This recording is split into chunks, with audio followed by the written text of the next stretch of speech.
That was a fine house we had tonight, Adolf. Let's hope it keeps up all season. You're right, Max. I'm glad to know that there are people who still like good music instead of that boop-de-boop and hotshot business we hear every place. That sounds like you've got a radio in the house. I have. And children, too.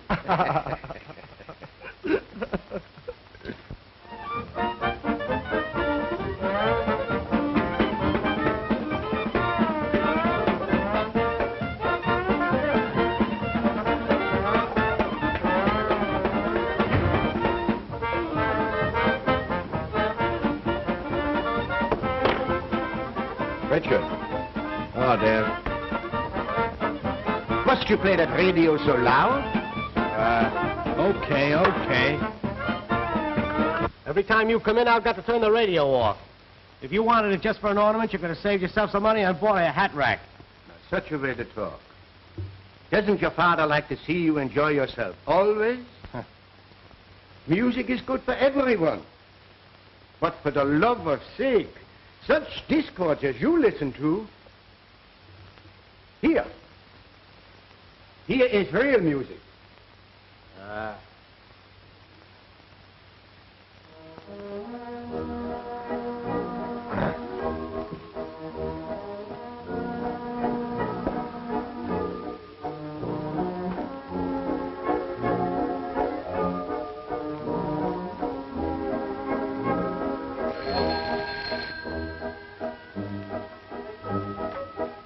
Hello?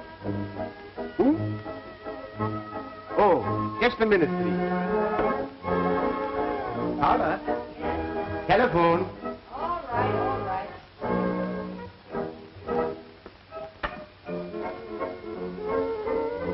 Muffle that dirge, will you?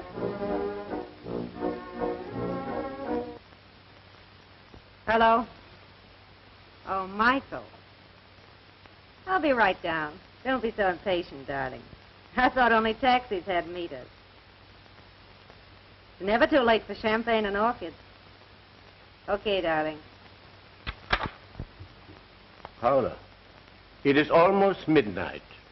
I don't like you should go out so late. Any time is the right time for a good time. You've got your slippers, your violins, and your symphony records. Why should I stick around? Listen, Paula. It is you and Richard that I come home for.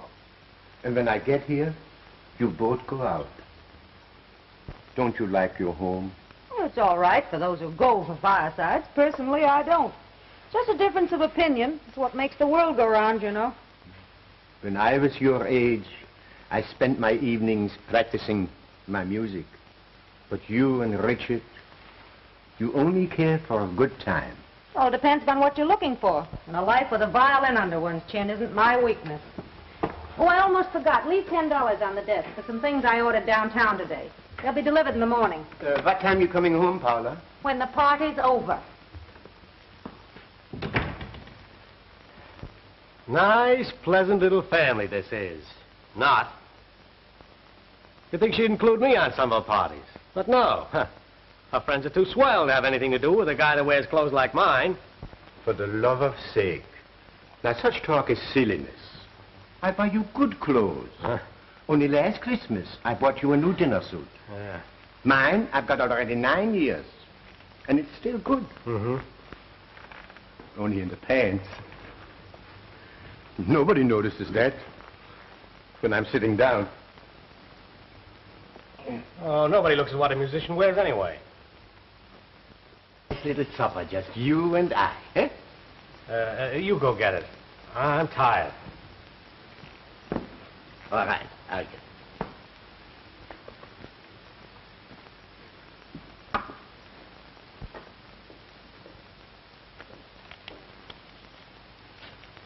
Richard, you should have seen the crowd at our concert tonight. We played Offenbach's Orpheus and Hades. That's my favorite overture, you know. The boys all wanted me to go to Toroni's with them, but not Adolf. Not when he can come home and be with his boy.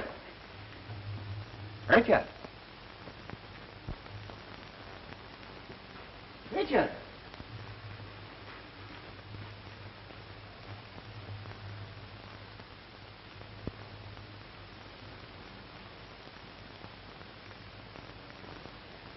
Richard?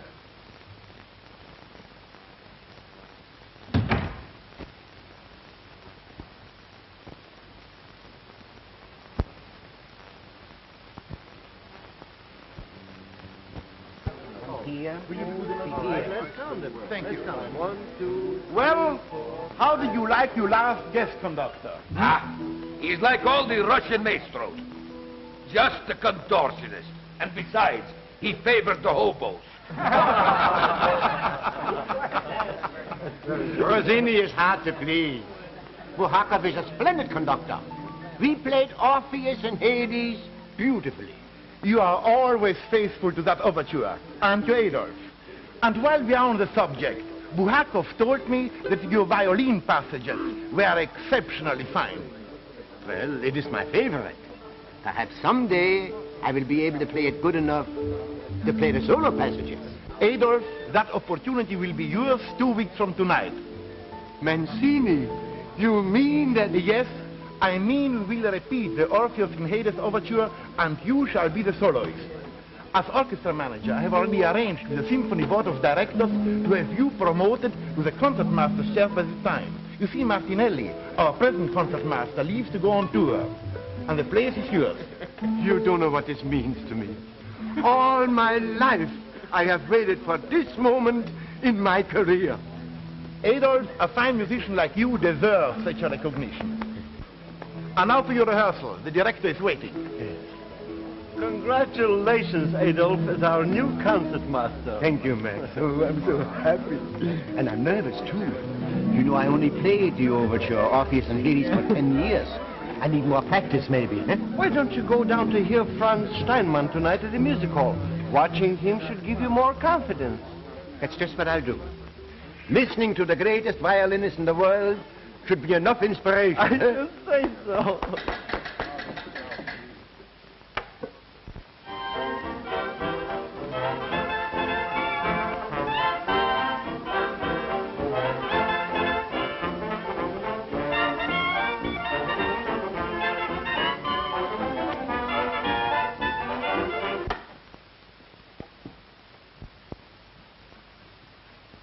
Hey, what happened? I was badly hurt in an accident. Oh, yeah? Well, then maybe we can collect damages. No, it happened in a public street, outside the stage entrance of the music hall. You see, there was a big crowd, and they all wanted to get close to that great violinist, Steinmann. The people was very rough, and I was pushed through a window. Richard, it hurts pretty bad. Well, it's your own fault. Why don't you come home instead of hanging around with those crazy musicians? Hey, you won't be able to play now, will you? Well, not for a little while, but don't you worry.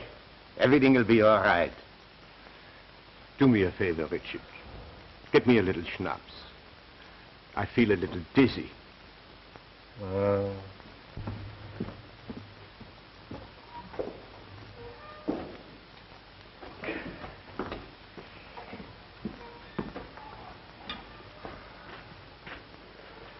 Yeah. Thank you. Ah, this is terrible. Say, suppose you lose your job on account of being laid up. How are we going to live? For the love of sake. That seems to bother you quite a lot, doesn't it? Look in the desk and get me my bank statement. Read me the balance.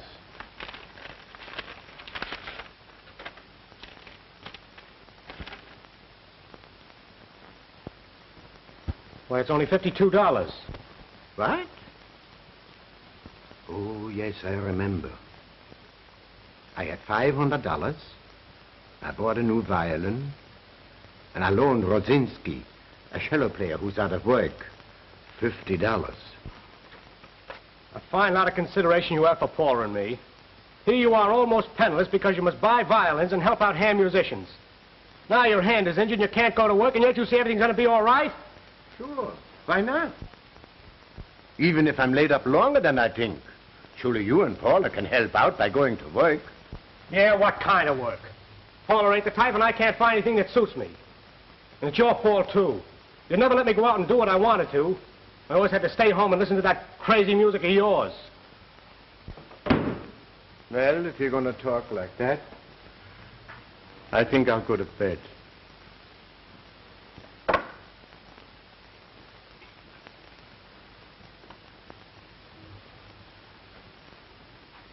Tell Paula I want to see her when she comes in.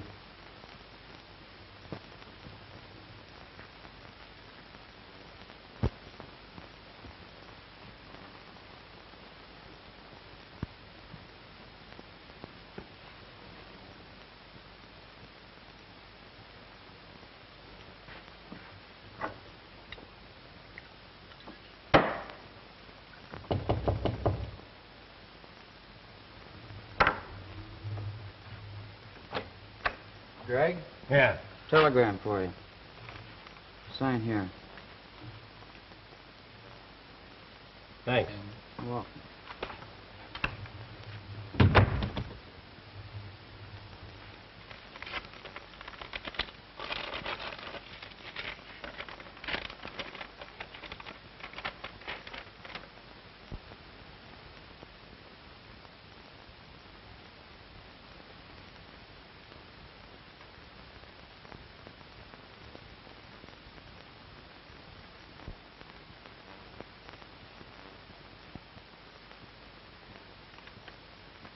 Yeah.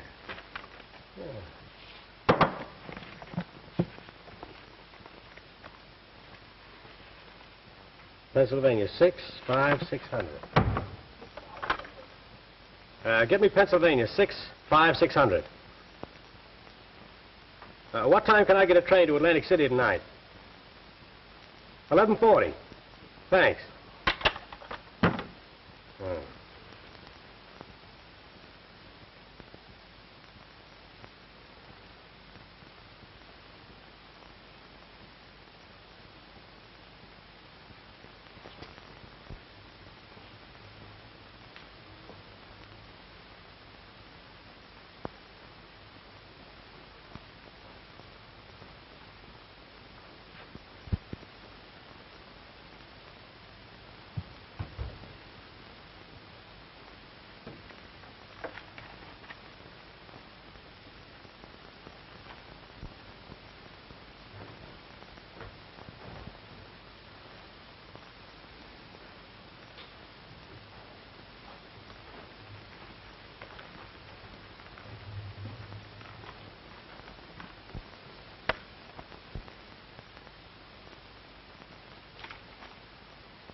My Paula, gone. And Richard, too.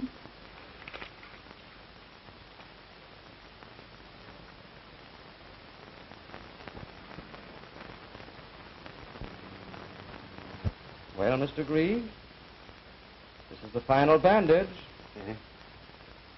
Now we shall see how you have mended the past 2 weeks.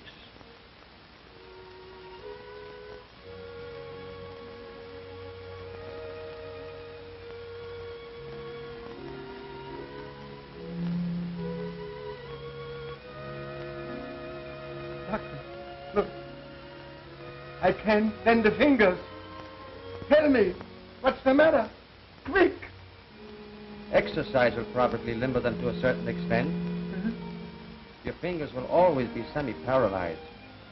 The tendons have tightened as they healed. No, that can't be, Doctor. I'll rub circulation in them, and then by tomorrow night, maybe it'll be all right, eh? Then I can play my solo. Your disappointment will only be more intense if I cover it with false hopes. You will never play well again, if at all. I know how you feel, Mr. Grieve. But you must try to overcome your grief. Your health won't permit such despondency. Isn't there someone who can help you, a friend, or your family? Family? I have a family, yes. But they're away now. I'll be all right. I'm not so sure about that. You really shouldn't be left alone.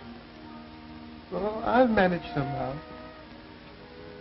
You see, Doctor, I'm not alone. I still have my music.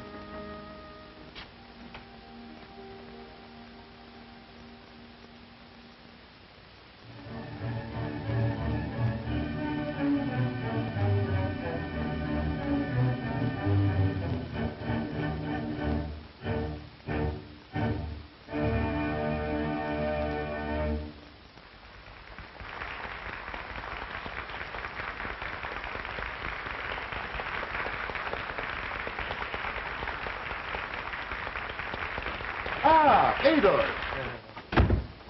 I'm so glad to see you. You heard the concert? Yes. It was good. But between us, I would have given anything in the world if you had been the soloist chair where you belong. Yes. Ah, Mancini, you would say that just to make me feel good. Because you're my friend. Well, it was good to listen. That's all I can do now. You have been with us for years. To see you leaving now is like losing the melody of a fine overture. Your hand is permanently injured. Well, that's what the doctor said. But look at the fingers. See? They move a little. Maybe with a little practice. Eh? Wait, I'll show you.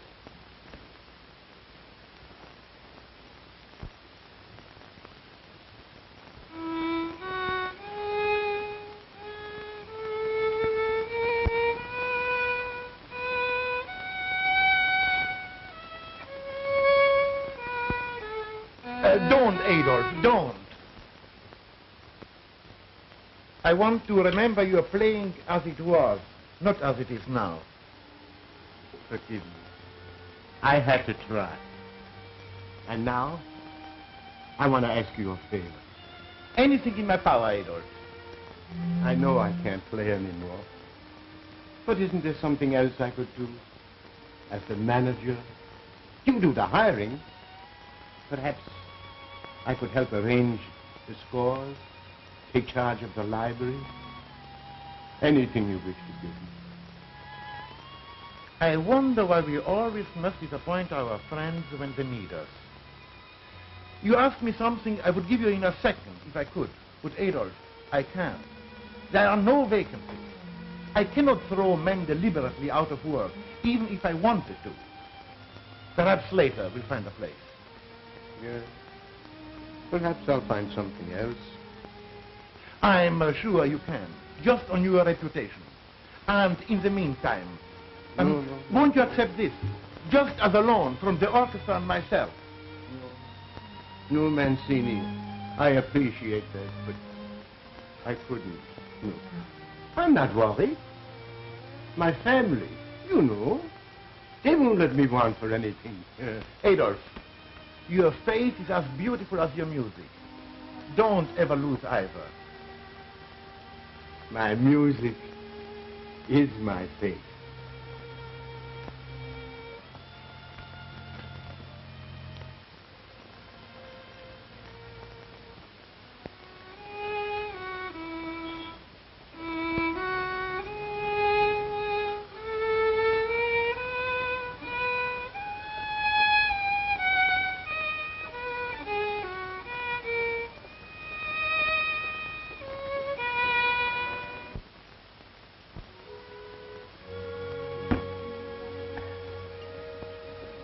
It's part of tonight's paper, Adolf.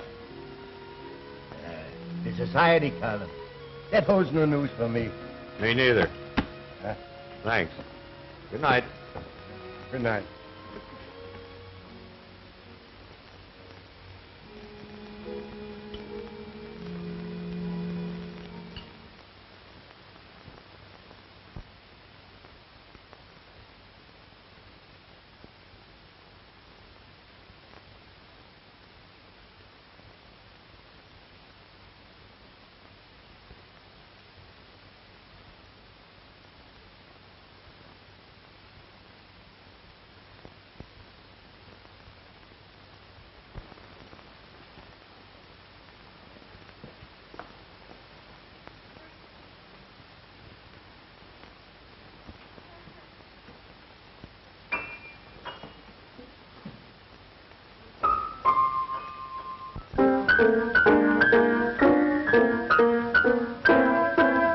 Marie, haven't I told you to keep him away from the piano? That noise will drive anyone mad. I'm sorry, ma'am, but he doesn't want anything but music. Well, put him to bed immediately and keep him away from anything musical. I Yes, know what ma'am. I'm talking about.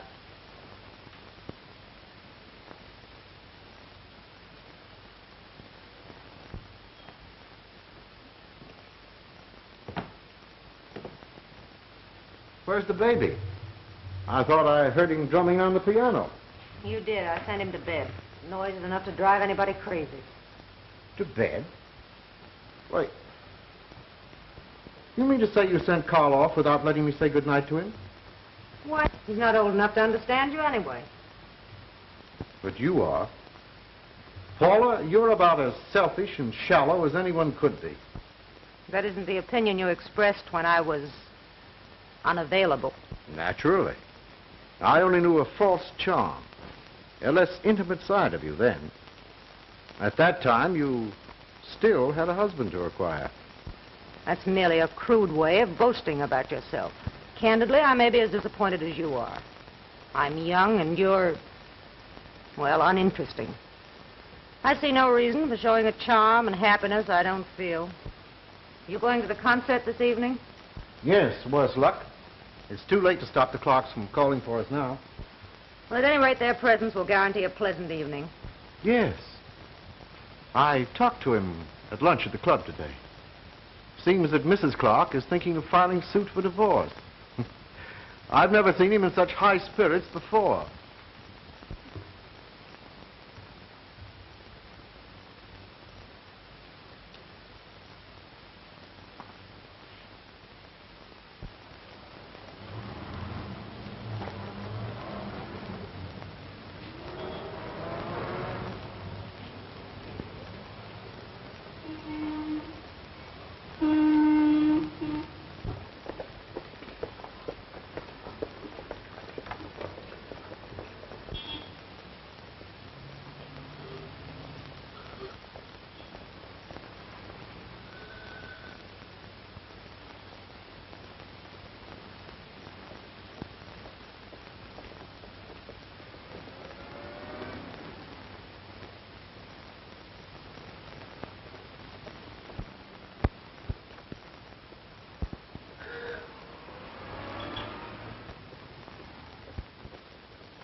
Hey, Mazzini, you come to my house tonight, eh? And my daughter Carmen will have the pesto on the table will make the mouth glad to open.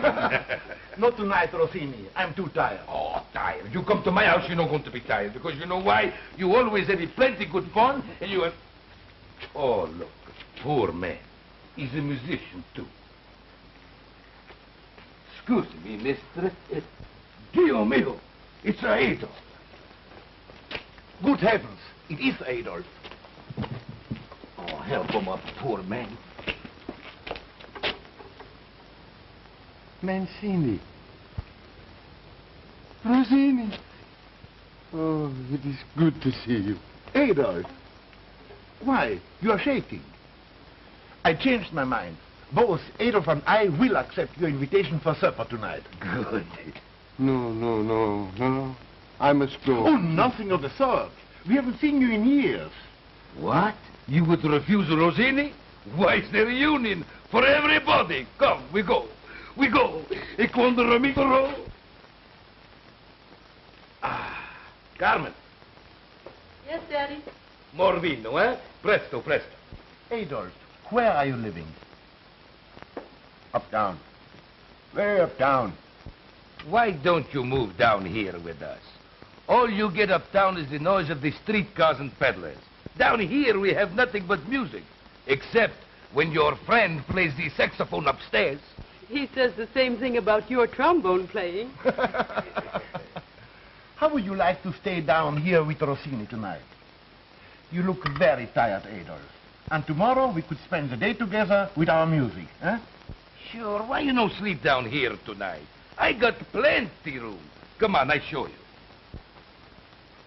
Well, I am a little tired. And if I can stay here, I think I'll go to bed now. Huh? Good night, Adolf. And we see you tomorrow. Sure, we see him tomorrow. You know, I wear the nightshirts. You'll find them in the drawer. They're better than pajamas. More room and no buttons. Good night, Adolf. Good night.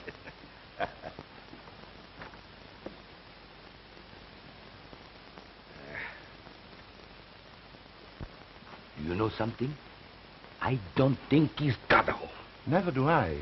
I've heard that he played on the street for coins and often came to stand before the concert hall. But until tonight, I never was able to find him after the concert. Poor fellow.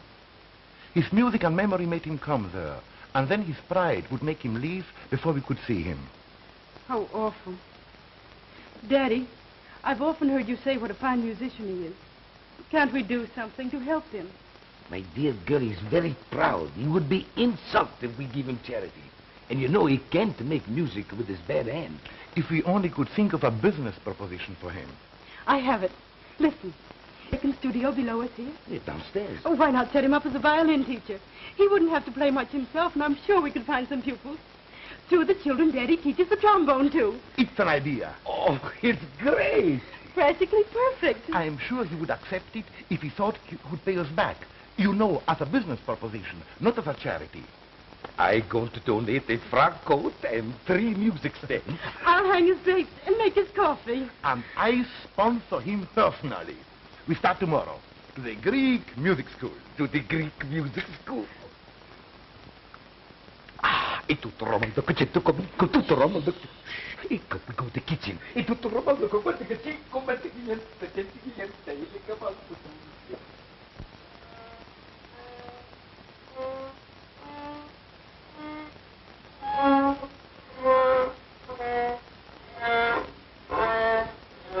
Young man, you will never learn to play the violin by looking out the window.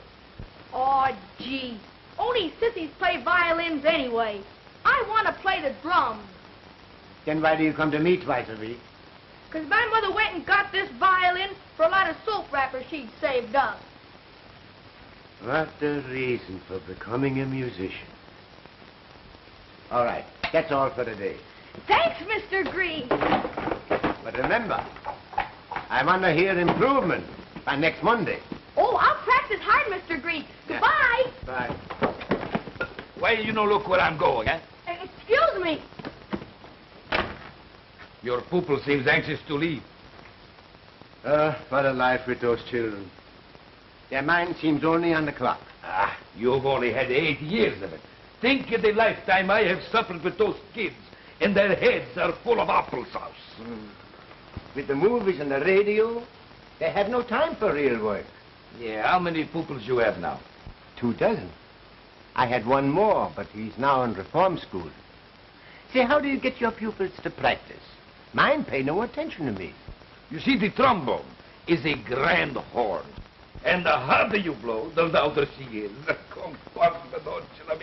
So I say to my pupils, you know, as all children love a noise, blow hard, because someone will hear and say, there's a musician. He can't miss. You know, they practice so much, they go deaf from their own noise. So is everybody else. When you give lessons, it sounds like a boiler factory. Oh, is that so? You don't think that Rossini is a great musician, eh? No. Well, I tell you something. Once I sailed to South America for a concert tour. In a big fog come at sea. Who do you think saved the ship? Who? I don't know. Who? Me, Rossini. The captain, he come to me personnel. He says, Rossini, go on the bridge and play your trombone till the fog shig away. Could a violin be so tremendous? No. But a foghorn could. Well, of course it... I laugh, too.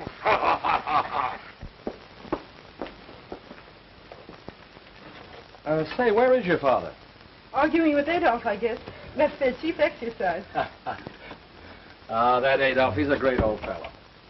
You know, he's forgotten more about music than most people will ever know. Yes, sir. I've grown very fond of him, for many reasons. It wouldn't be because he lets us meet in the studio, would it? Maybe. You better go upstairs before Father comes in for lunch. What'll you give me if I go? Kidding? Oh. Or spaghetti. Say, that's a swell title for a song. But I'll try it out first now, huh? Come on. I want you to put the B on that husband of yours. I'm in a spot. Aren't we all, dear brother? I'm having troubles of my own. I just read an ad in the paper. Adolf Reed, professor of violin and cello, 232 Christopher Street. Mm-hmm. Why not go and see Father? He seems to be doing well, and you always were his fair-haired boy.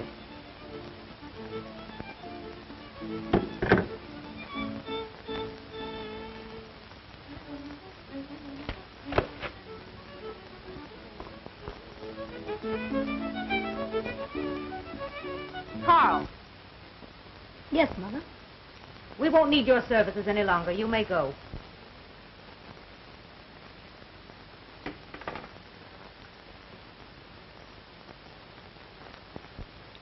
What's the matter, Mother? Professor Heinrich's a good teacher. Your father allows you to have these teachers, but he doesn't have to stay here and listen to them. I'm sorry. I thought everybody liked music. You're your grandfather all over again. My grandfather? Well, what do you mean? And why haven't I ever seen him? It's impolite to ask questions. And Carl, I want you to forget all about music. It reminds me of something that I myself want to forget. Do you understand? Yes. Yes, Mother.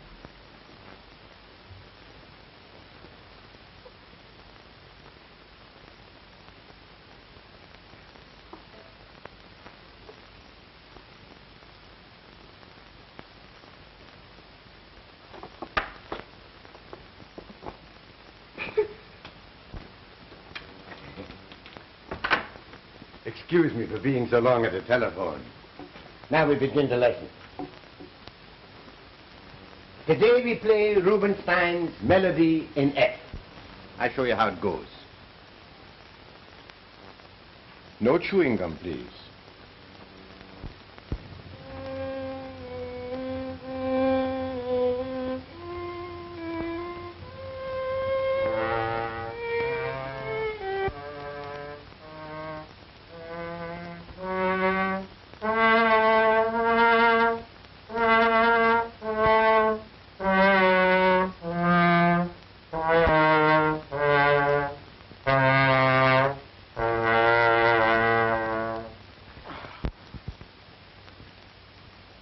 Listen, play only the notes, not the fly specks. Now you listen to Rosine. Today we're going to play Rubinstein's Melody in F.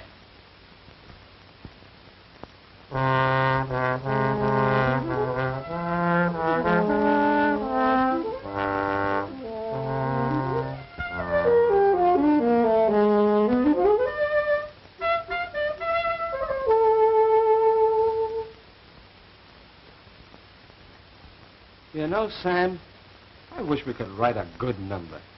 Something new. Yeah, something new. Now we commence. 1, 2, 3.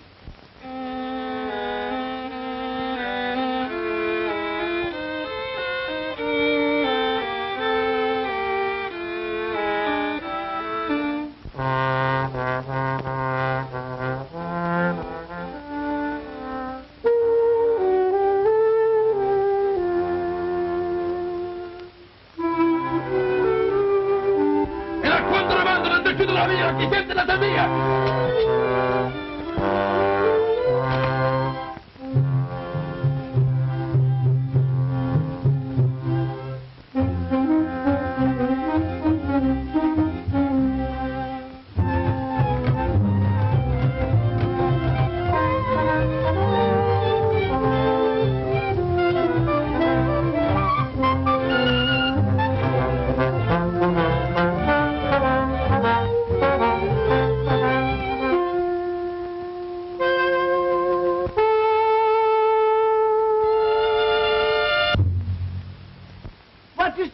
of this? Get out of here, you overstuffed carrion! Get out!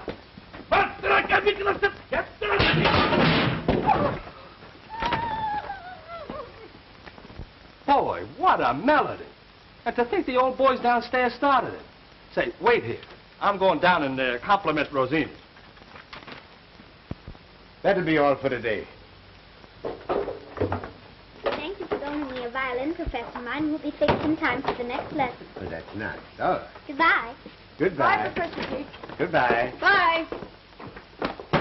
Bye.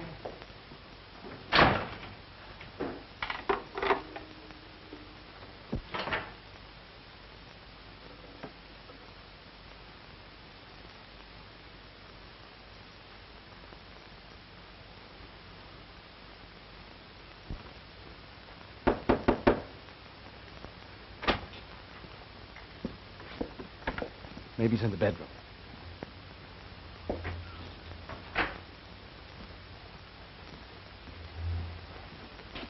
Mr. Gregg, you have company.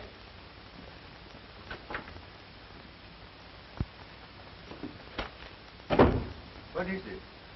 Herb and I have had dinner, so I thought you'd like some nice hot minestrone. Soup? I can eat soup anytime.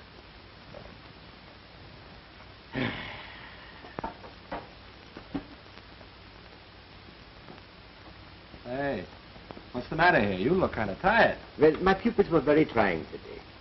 I try to teach them classic and they want to play jazz. It seems nobody likes the old music anymore. What did you run into? Oh, another music teacher who shares your sentiments. Yeah? Only he hit you with a trombone to prove it. Where is he? Daddy's cooling off at the concert hall. Rossini went to the concert hall. I haven't been there in 10 years. You've been awfully good to Carmen and me. Just like a father. I'm glad. Because once I had children of my own. And you two sort of take their place. I didn't know that. Are they... Dead? To me, yes. Never you mind. We'll try to take their place. Even after we're married and have children of our own. Eh, Carmen? I'm afraid Father will see that that dream never comes true. Nonsense. Once I was as narrow-minded as he is. But now I think different. And so will he. Youth is a rhythm the old ones can't keep a tempo to. The old melodies are the memories of our youth. That is why your father and I persist in teaching them, even though they're as musty as we are. Now, I know you don't mean that. Why, most of our modern music is based on the old classics. Hey, what is your favorite composition, Mr. Grigg? Offenbach. Orpheus and Hades. You know it? Well, I sure do. Gee, I wish you could play it for me. I can. On the phonograph.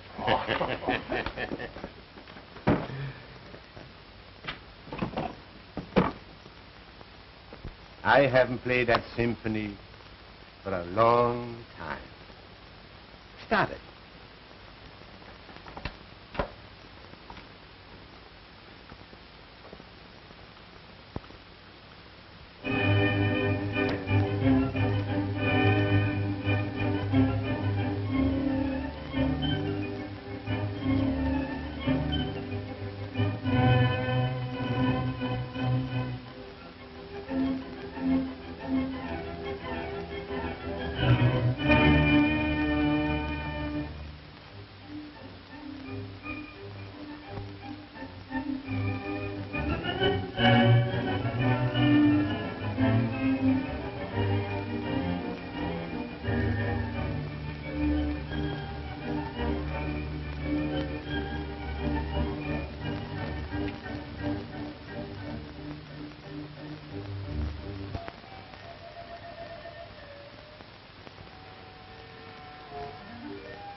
Hello, Pop. Richard, come in. Come in. Well, nice little layout you got here. My, it's been a long time since I've seen you. Uh-huh. Where have you been? It'd be easy to tell you where I haven't been. Are you in business? Well, right now I'm looking over the field. I'm, sort of a promoter. Promoter? Yeah. I develop angles, work out little money-making details. You don't say. I knew you'd make good someday. Sit down here and tell your father all about it. Tell me, what are you promotioning? Well, I got something big coming up. Yeah? I saw your music school ad in the paper. Thought I'd sort of drop around and use your place for an address. Uh-huh. You know, a man like me needs a good, respectable setup. True. Besides, you and I should see more of each other than we have. You're right. Well, you know, my boy, my home is always yours. 8 years I've had this music school. I haven't made much money, but it's a living, and you can share it as long as you like. Well, we're going to get along just fine. I tell you, I got a big deal on in Chicago. Yeah? Yeah, it's tied up most of my capital for a while. You don't say. I was wondering if you could lend me a little money for a while. I want to go uptown tomorrow and look over the field. Of course.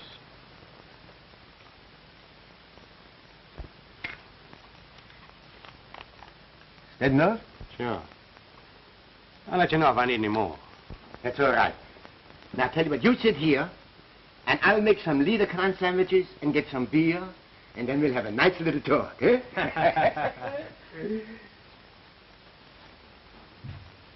Now, what's the matter? You know, I was just thinking. The last time we were going to have beer and sandwiches, you didn't wait for them. Well, don't worry, Pop. I might be 10 years late for that date. But I'll wait this time.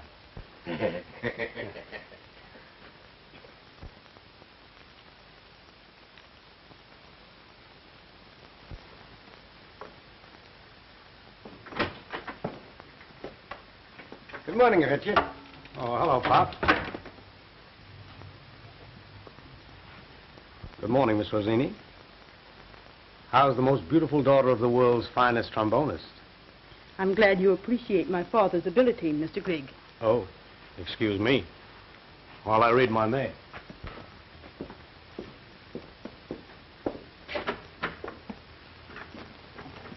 I can't understand why Richard gets so much mail. Perhaps they're from admirers. What? Nothing. Richard makes a lot of money, doesn't he? Well, he doesn't tell me much. He has an office uptown where he promotes things. He's a smart boy, Carmen. I'm glad you're proud of him. You deserve a lot of happiness. Here comes one of my pupils. Good morning, Professor. Good morning, Sidney. I'll leave you two to the mysteries of the violin. Come in, Sidney.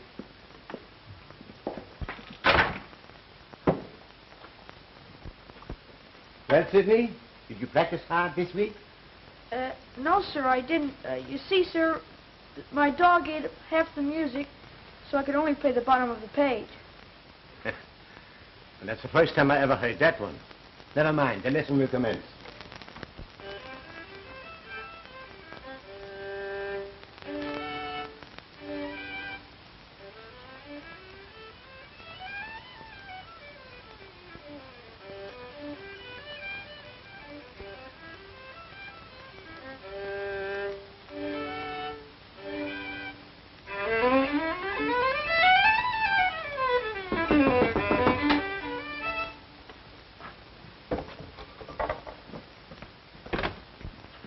Yes? Are you Mr. Richard Grigg? Well, I'm his father. What is it you wish? We're friends of his. We'd like to see him privately. Yeah? Come in. Thank Come you. inside. You run along, Sidney. Come back the same time tomorrow. I always like to meet my son's friend. He's a fine boy. Yes, and clever, too. Yes. Is your son in partnership here with you? Oh, no. He's been away a long time. Just came back a few months ago. I just have a little music business here. Too small to interest him. He has an office uptown. He's a big promoter. I'll say he is. Where is he, anyway? Just a minute.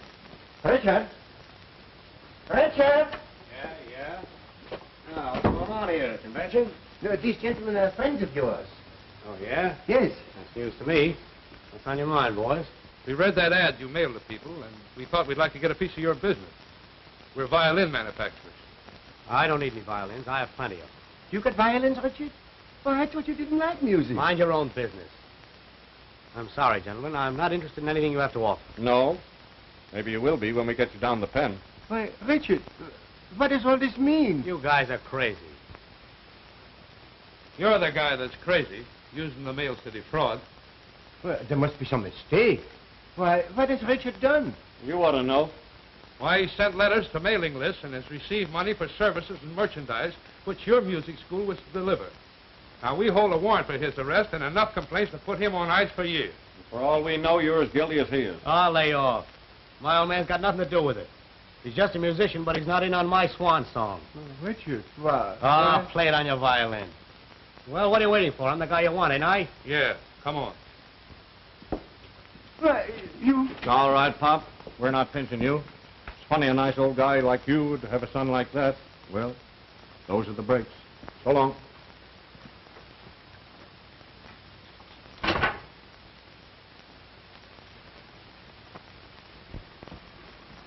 It's your morning paper, sir. Oh, thank you.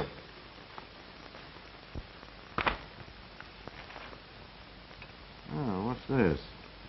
Richard Grigg, brother-in-law of Michael Rupert, prominent manufacturer, was yesterday arrested by federal authorities on a charge of using the mails to defraud in a get-rich-quick scheme.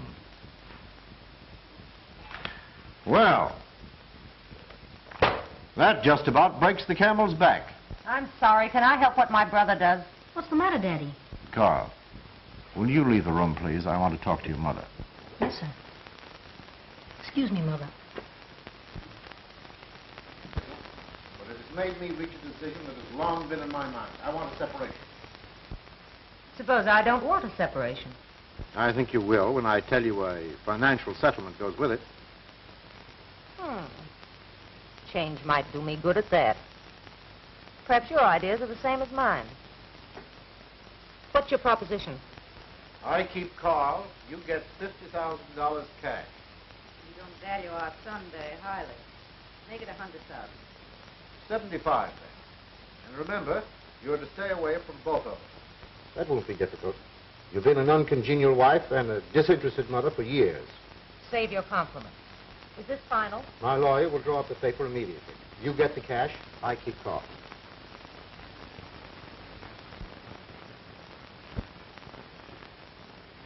Mary, I'm going away on an extended business trip.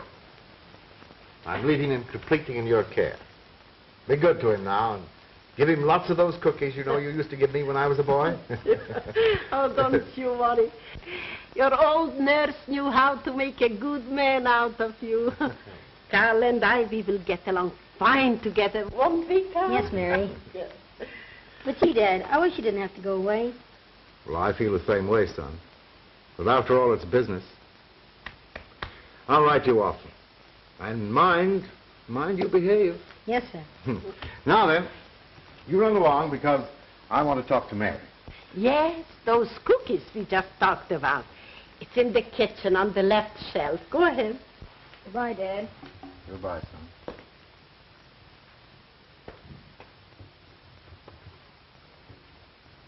I may be gone quite some time, Mary. That's why I've closed my house and moved Carl down here with you. Mary, I want you to be a mother to him.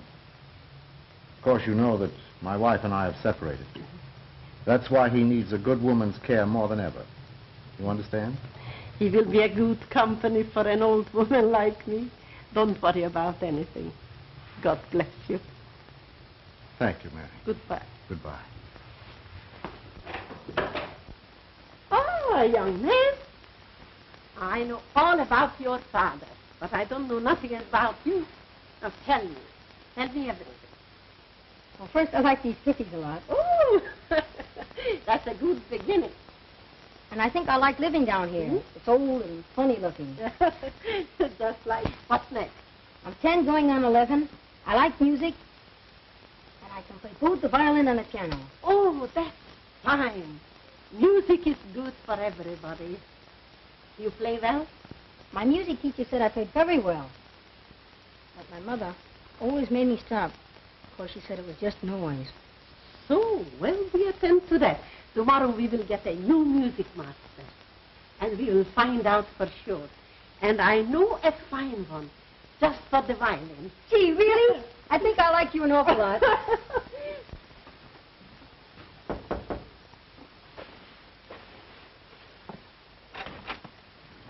Ah, good morning, Professor Green. How are you? Good morning, Mary. I found your message under my door. You have a new pupil for me? Yes, and a fine one. That's good. I want you to meet him. Carl! Carl! Come here. Yes. Carl, this is your new music master, Professor Green. Professor, this is your new pupil, Carl Rupert. How do you do, sir? Now, how do you do, Carl? So, you want to become a violinist, huh? Yes, sir. Well, have you had lessons before? Oh, yes, sir. Many of them. And I Uh-huh. practiced all the time. That is, when I was allowed to. Well, that's fine. Now, suppose you play me something before we begin the lesson, huh? Yes, sir. Go ahead.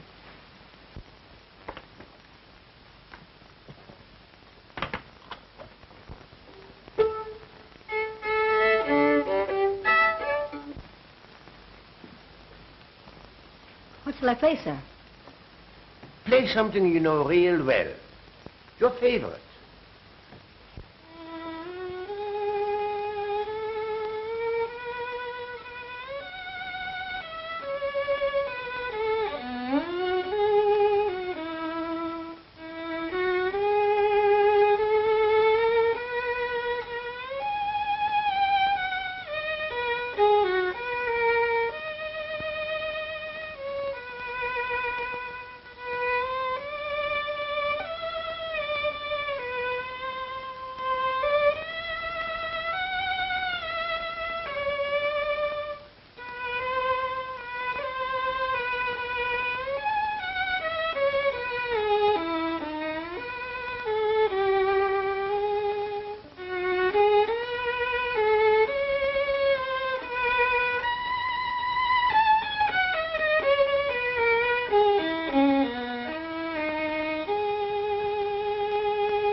Did you like it, sir? It's my favorite. Carl, you played it beautifully. My boy, you have the feeling and ability to become a great musician. And maybe someday old Adolf will make you famous. But it means work. Hard work.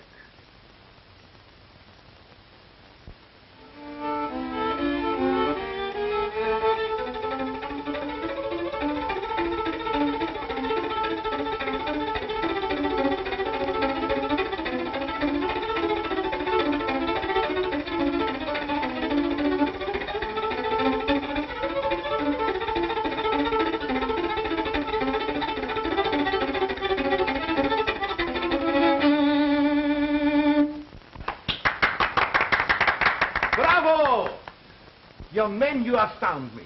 For months, Adolf has been exclaiming over your ability. Now that I have heard you, I agree with him. My boy, you are very good. My old friend, you cannot know how I hope for Carl's success. In the 2 years he has been with me, I have grown to love him. Not alone for his genius, but for his young companionship and for his devotion to myself and my music. I understand. Perhaps he gives you something you missed all your life, Adolf. I feel that fate almost gave him to me as the image of what I was once, what I dreamt my own son might have been. Will you help me arrange his future? Of course. We'll start his career with a salon recital at the Hotel Savoy next Monday. Mr. Rossini, just think of me giving a concert. Yes, too bad. What? Too bad you wasted all your talents on the violin. Fortissimo, how he could have played the trombone.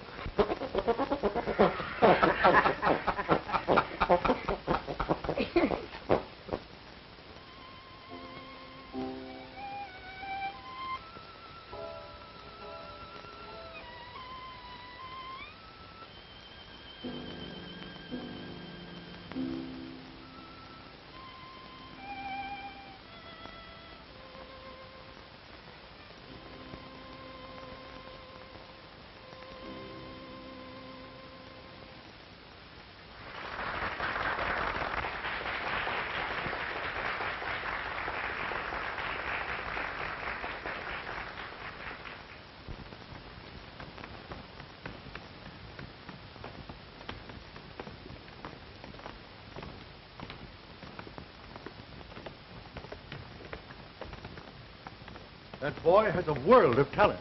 You are absolutely right. His technique is superb. Old Adolf Grieg deserves all the credit for training him.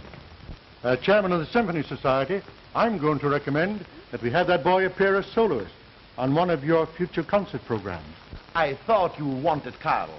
What a future of fame and wealth that lad can count on. Oh, here he comes now with Adolf.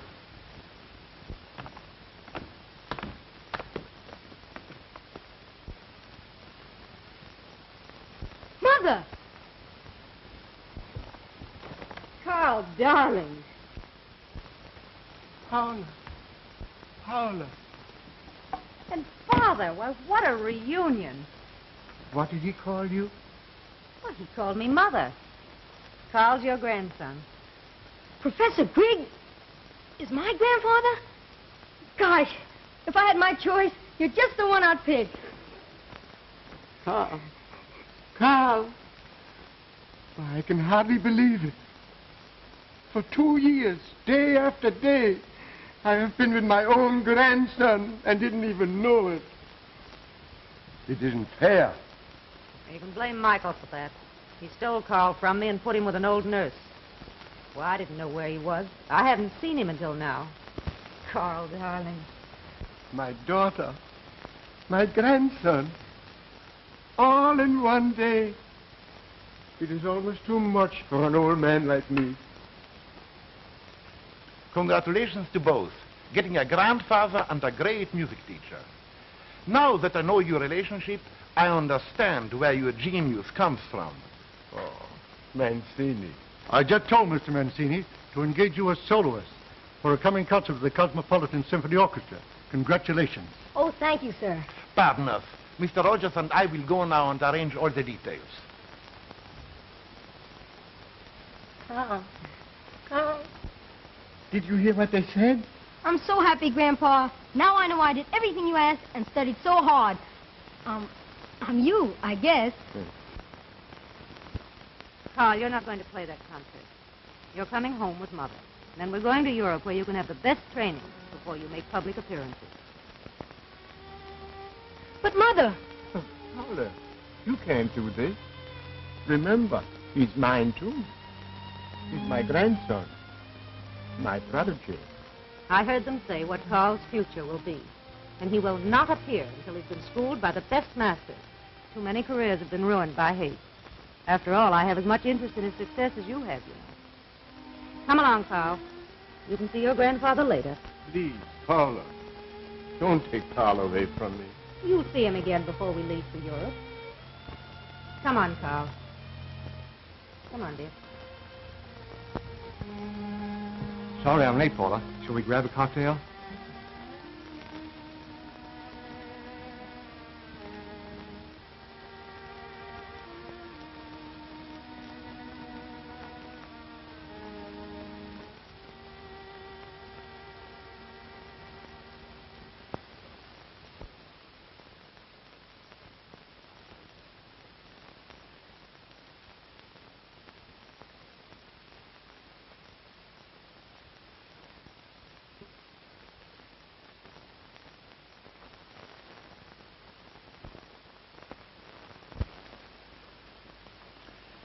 It's all a terrible mess, particularly for poor Adolf. Yes. She tried to take Carl to Europe, but the husband stopped her. Well, what if her husband does win Carl? Adolf still loses. The papers say the father disapproves of a musical career for the boy. It's useless to think that Carl will play now. I have already engaged a substitute artist. Well, it's certainly a rotten break for old Adolf. He's always helping other people, and yet every wish he has is a disappointment. It's true. Only yesterday he argued Father into letting us become engaged. You can't tell me anything about him. He never struck a false note in all his life. The judge will announce his verdict today in his chambers. There's nothing we can do.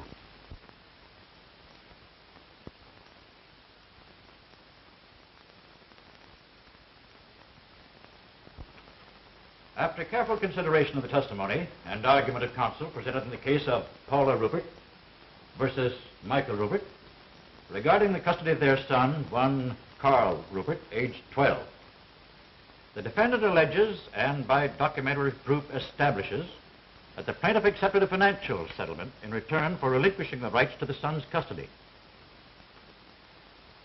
The plaintiff, in turn, states this agreement is not a legal binder, and that her son needs her love and protection because of the father's desertion of the boy to the cares of a professional nurse. I am possibly going to be guilty of setting a precedent in judicial procedure by taking the course I have decided upon. Young man, please come forward. Now, I'm going to ask you a most serious question. Consider it carefully, for your answer shall be the court's decision. The state gives you the privilege of choosing either of your parents or a suitable substitute as your legal custodian and guardian. What is your answer?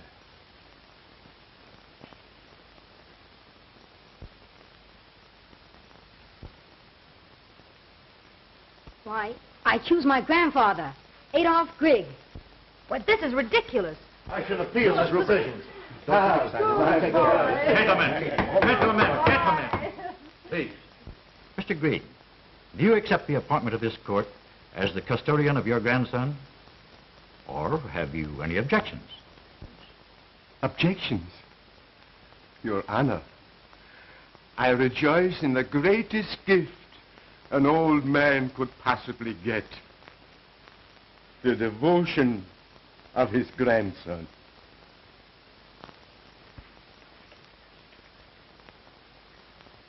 Please, Your Honor, would you excuse me now?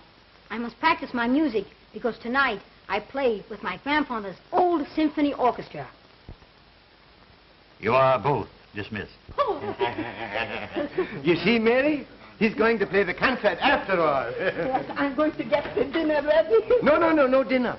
He plays better on an empty stomach. No, he won't eat. That's all right. Yes.